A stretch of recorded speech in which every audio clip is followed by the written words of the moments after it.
அனைவருக்கும் வணக்கம் மக்களே. வெல்கம் டு வேலை டிஎன் சேனல். இன்றைக்கி நம்ம வீடியோவில் என்ன பார்க்க இருக்கோம்னு பார்த்தீங்கன்னா, கிராம உதவியாளருக்கான விண்ணப்பங்கள் பல மாவட்டங்களுக்குலாம் வெளியிட்டிருக்காங்க. ஒரு சில மாவட்டங்களுக்கு வெளியிட்டுக்கிட்டே இருக்காங்க. ஸோ அந்த வேலைவாய்ப்புக்கான செய்தியை தான் நம்ம இந்த வீடியோவில் பார்க்க இருக்கோம். நம்ம இந்த வேலைக்கு எப்படி அப்ளை பண்ணுறது, யார்கிட்ட போய் ஃபார்ம் வாங்கலாம், யார்கிட்ட எடுத்துகிட்டு போய் ஃபார்ம் கொடுக்கணும், யார் யார் இதுக்கு அப்ளை பண்ணணும் போன்ற அனைத்து தகவல்களையும் இந்த வீடியோவில் நம்ம பார்க்க இருக்கோம்.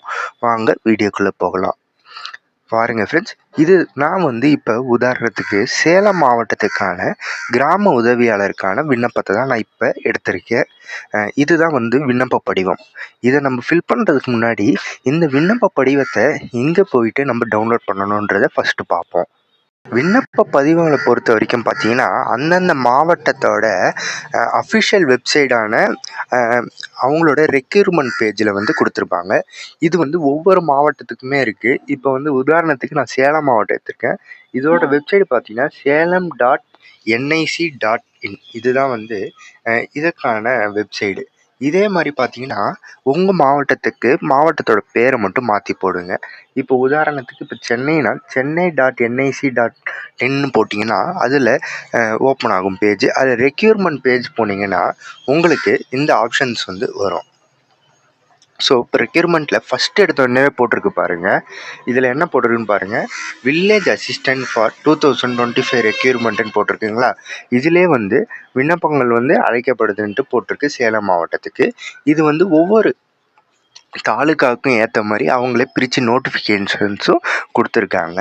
இப்போ பாருங்கள், ஃபஸ்ட்டு ஒரு 4-5 தாலுக்காவுக்கும் அடுத்து இருக்க மீதி தாலுக்காவுக்கும் இதில் கொடுத்துருக்காங்க.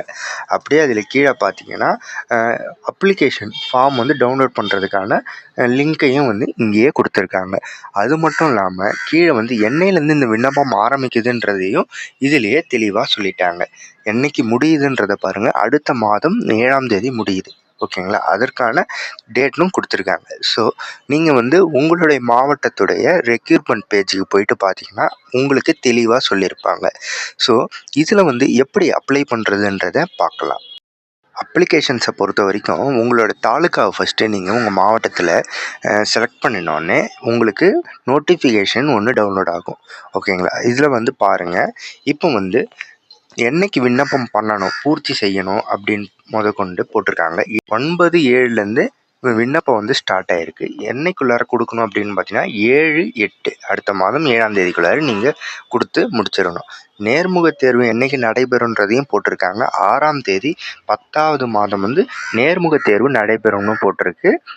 இதற்கான ஊதியம் பொறுத்த வரைக்கும் பார்த்தீங்கன்னா 11,100 ரூபாய் முதல் 35,100 ரூபாய் வரைக்கும் இதுக்கு ஊதியமாக நிர்ணயிக்கப்பட்டிருக்குது. வேலைவாய்ப்பை பொறுத்த வரைக்கும் பார்த்தீங்கன்னா இந்த நோட்டிஃபிகேஷனில் இந்த தாலுக்காவில் மொத்தமாக 7 கொடுத்துருக்காங்க. ஓகேங்களா. ஒவ்வொரு கிராமங்களுக்கும் வேறுபடும் வேலைவாய்ப்புக்கான காலி பணியிடங்கள்.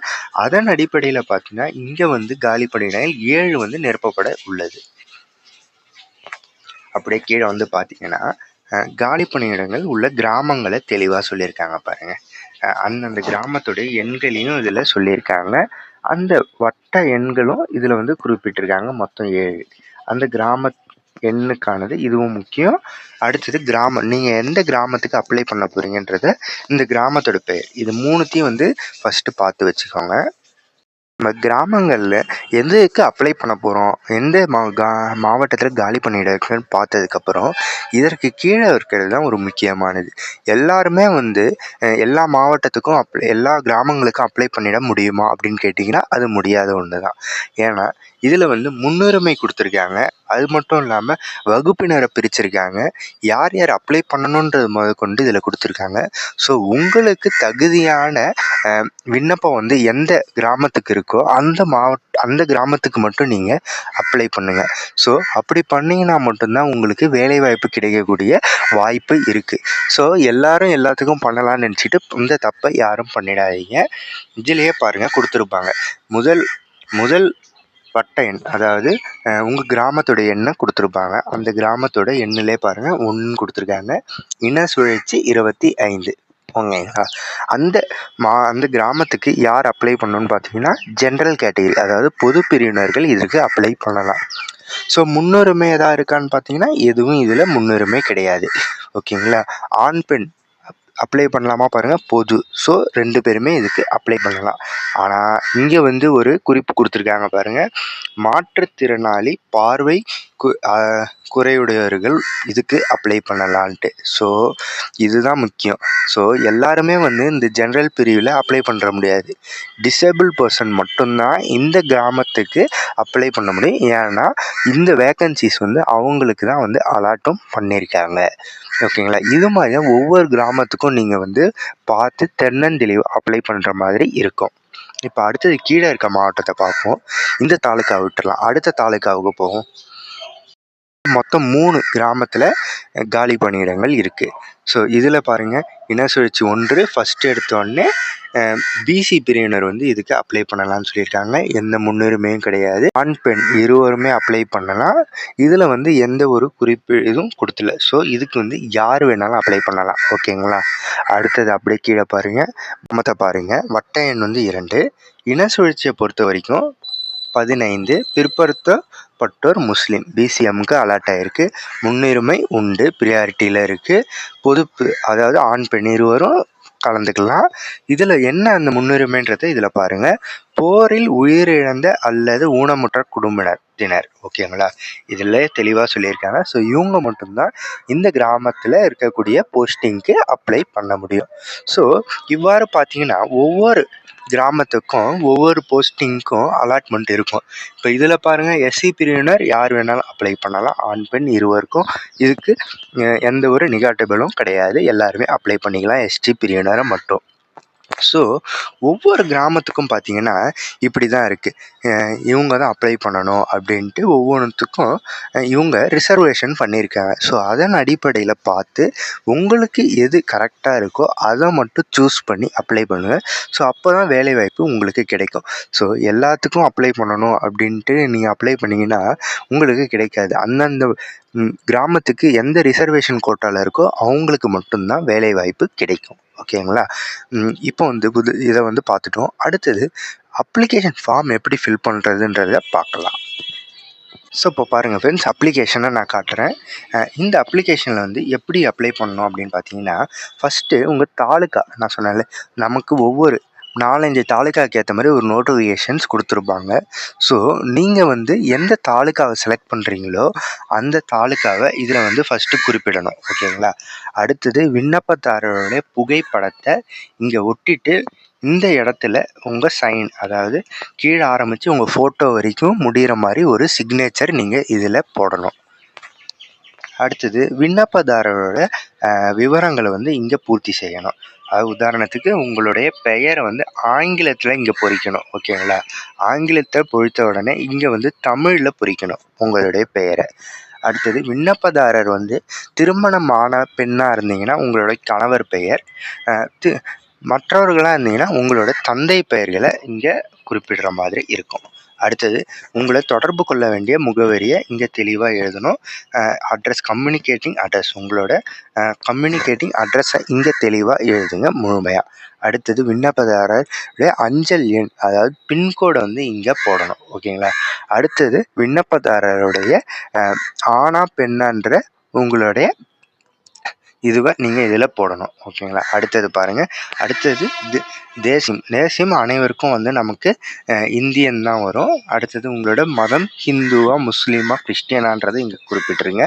அடுத்தது உங்களுடைய வகுப்பு, அதாவது உங்களுடைய வகுப்பு ஜாதி இதுவை கேட்பாங்க. எஸ்சி எஸ்டி எம்பிசி பிசிஎம் போன்ற இதுக்கு நான் சொன்னேன்ல, அதுக்கு நீங்கள் எந்த இதுக்கு தகுதியானதோ உங்கள் கம்யூனிட்டி சர்டிஃபிகேட்டை பார்த்துட்டு நீங்கள் இதில் அதையும் அப்ளை பண்ணிவிடுங்க. அடுத்தது பிறந்த தேதி, உங்களோட பிறந்த தேதியை இங்கே பூர்த்தி செஞ்சுடுங்க.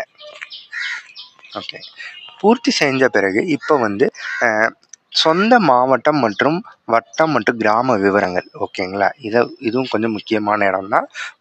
நீங்கள் வந்து இருக்கக்கூடிய நேட்டிவ் டிஸ்ட்ரிக், உங்கள் மாவட்டத்துடைய பெயர் இங்கே பூர்த்தி செய்யணும். அடுத்தது உங்களுடைய தாலுக்கா, அடுத்தது நீங்கள் வசிக்கக்கூடிய கிராமத்தின் பெயர், விண்ணப்பிக்கப்பட்ட கிராமத்தின் பெயர். ஓகேங்களா?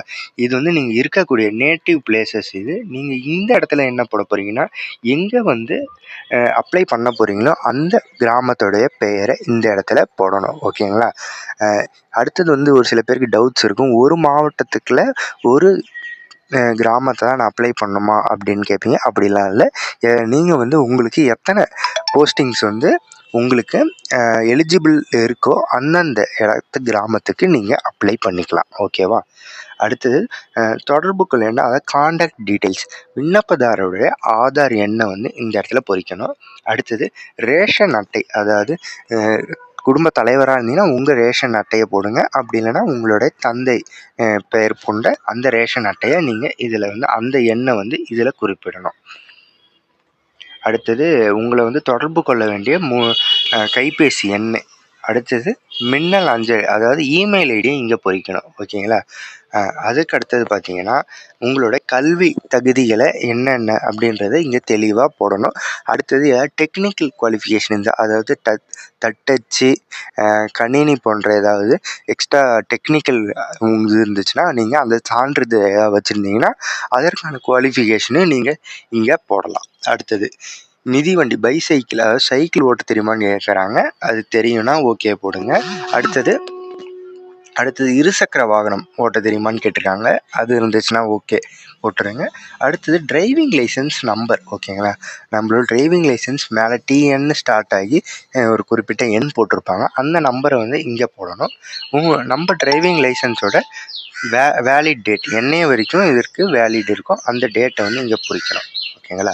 அடுத்தது நமக்கு எந்தெந்த மொழி தெரியும், எந்த மொழி படிக்க எழுத தெரியுன்றதை கேட்டிருக்காங்க. அது வந்து இதில் கண்டிப்பாக இங்கிலீஷ், தமிழ் இரண்டுமே அனைவருக்கும் தெரியும். ஸோ அதை இங்கே ஃபில் பண்ணிவிடுங்க.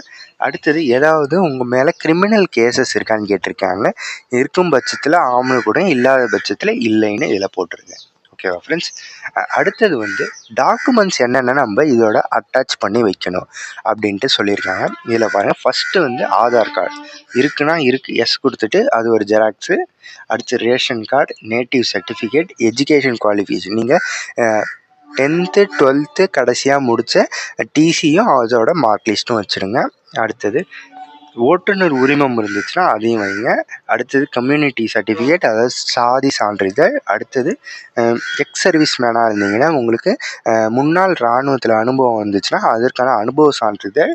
அடுத்தது டிசேபிள் பர்சனாக இருந்தீங்கன்னா, மாற்றுத்திறனாளியாக இருந்தால் அதற்கான அரசு சான்றிதழ்.